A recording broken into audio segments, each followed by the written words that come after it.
राधे राधे, जय श्री कृष्णा, जय घनश्याम। आज हम चर्चा करेंगे भौम प्रदोष व्रत। प्रदोष व्रत भगवान शिव को समर्पित है। इस दिन भोलेनाथ के भक्त पूरे श्रद्धा भाव से शिव जी की आराधना करते हैं।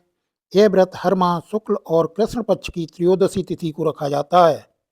वहीं जब भी यह तिथि मंगलवार के दिन होती है तो वह भौम प्रदोष व्रत कहलाता है। मान्यता है कि इस दिन पूजा करने के साथ भौम प्रदोष व्रत की कथा का पाठ करने से व्यक्ति को महादेव के साथ साथ बजरंगबली की कृपा भी प्राप्त होती है। तो अब सुनते हैं भौम प्रदोष व्रत की कथा। एक नगर में एक वृद्ध महिला निवास करती थी। उसका एकमात्र पुत्र था। वृद्धा की हनुमान जी के प्रति गहरी श्रद्धा थी। वह हर मंगलवार को नियमित रूप से व्रत रखकर हनुमान जी की पूजा किया करती थी। एक बार हनुमान जी ने उसकी भक्ति की परीक्षा लेने का निर्णय लिया। हनुमान जी साधु का रूप धारण करके वृद्धा के घर पहुंचे और आवाज़ लगाने लगे, क्या कोई हनुमान भक्त है जो मेरी इच्छा पूरी कर सके।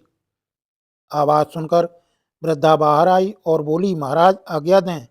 हनुमान जी जो साधु के रूप में थे बोले, मैं बहुत भूखा हूँ, मुझे भोजन चाहिए, तुम थोड़ी जमीन लीप दो।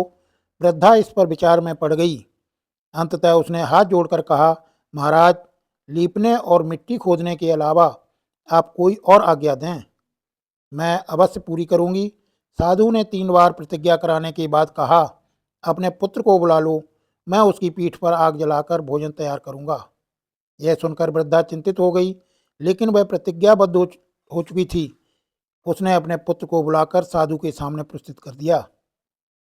साधु वेशधारी हनुमान जी ने वृद्धा के हाथों से उसके पुत्र को पेट के बल लेटने को कहा और उसकी पीठ पर अग्नि प्रज्वलित करके अग्नि जलाकर दुखी मन से वृद्धा अपने घर चली गई। तब भोजन तैयार करके साधु ने वृद्धा को बुलाया और कहा, तुम अपने पुत्र को पुकारो ताकि वह भी आकर भोग ग्रहण कर सके। इस पर वृद्धा ने कहा, उसका नाम लेकर मुझे और कष्ट न दो। लेकिन जब साधु महाराज ने उसकी बात नहीं मानी तो वृद्धा ने अपने पुत्र को आवाज़ दी। अपने पुत्र को जीवित देखकर वृद्धा को अत्यंत आश्चर्य हुआ और वह साधु के चरणों में गिर पड़ी। हनुमान जी ने अपने वास्तविक स्वरूप में प्रकट होकर वृद्धा को भक्ति का आशीर्वाद दिया और पूरी कहानी बताई। इस प्रकार जो व्यक्ति मंगलवार के दिन प्रदोष व्रत करके इस व्रत कथा को पढ़ता है या सुनता है, उसके ऊपर भगवान भोलेनाथ और बजरंगबली की विशेष कृपा बरसती है। राधे राधे, जय श्री कृष्णा, जय घनश्याम।